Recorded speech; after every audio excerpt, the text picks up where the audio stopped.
नमस्कार प्रेक्षकांनो, लपंडाव या सिरियलमध्ये आपल्याला येणाऱ्या काही पुढील भागांमध्ये छान ट्विस्ट पाहायला मिळणार आहे।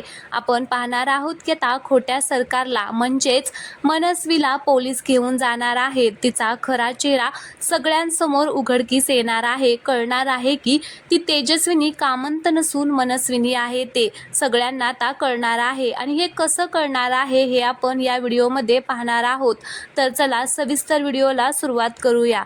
तेजस्वीने सिद्ध करून दाखवलेला आहे की तीच खरी सखीची आई आहे म्हणून। तिने आता एक मोठा पुरावा सगळ्यांसमोर सादर केलेला असतो, ज्यामुळे सगळ्यांना समजलेलं आहे की हीच खरी तेजस्विनी कामंत आहे। आपल्याला माहीतच आहे की आता सखीने तेजस्विनीला छान अशी अंघोळ घातलेली असते, तिला छान तयार केलेलं असतं, जशी ती पहिली दिसायची तशी अगदी तिला बनवलेलं असतं आणि तिला तिच्या पहिल्या साड्या आणि दागिने दिलेले असतात। सखीने त्यातलीच एक साडी आज ती नेसलेली असते, त्यामुळे ती हुबेहूब आता सखीला तिची आईच वाटायला लागलेली आहे। प्रेक्षकांनो, खरं तर ती तिची आईच आहे, पण आता सध्या तरी आता सखीला ओळखायचं आहे की तिची आई कोण आहे ते। तर आता इकडे छान तयार होऊन ती आता खाली इकडे आलेली असते। सगळेजण इकडे डायनिंग टेबलवरती बसलेले असतात। अचानक आता तिकडे ती येते, तर सगळ्यांना तिला पाहून धक्काच बसलेला असतो की हीच आपली आता वहिनी आहे म्हणून। सगळेजण तिच्याकडे खूप खुश होऊन बघत असतात, मात्र मनस्वीला खूपच राग येत असतो।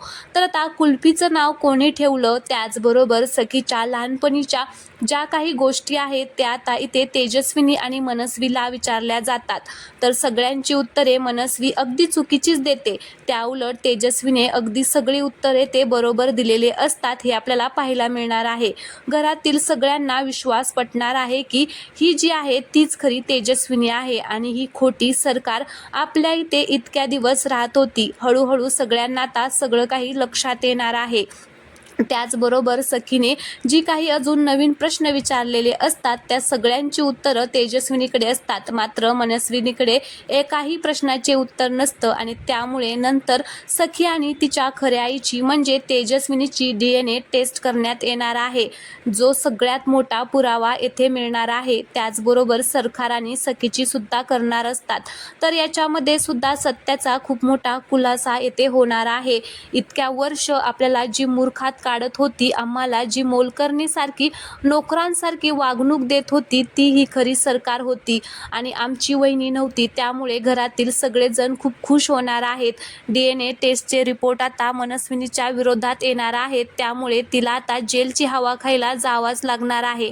मनस्वीला आता तुरुंगाचा रस्ता धरावाच लागणार आहे। आता कान्हा तिला तुरुंगामध्ये टाकणार आहे, त्यासाठी त्याने आधीच पोलिसांना बोलवून ठेवलेलं असतं आणि ज्यामुळे आता ती खूप मोठी आता संकटामध्ये सापडलेली आहे।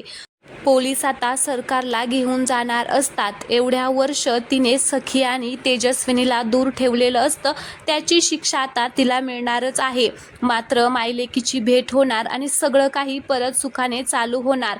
मीनाक्षीला सुद्धा कळणार आहे की आपल्या बाळाला तेजस्विनी वहिनीने नाही तर सरकारने मारलेलं असतं। इतक्या दिवस ती तेजस्विनी वहिनीचा तिरस्कार करत होती, तिच्या सखीला किती त्रास देत होती, सगळ्यांनाच मी किती त्रास देत होती याची जाणीव तिला आता होणार आहे आणि आता तिला स्वतःची लाज सुद्धा वाटणार आहे की माझ्या तेजस्विनी वहिनीला मी ओळखू शकली नाही।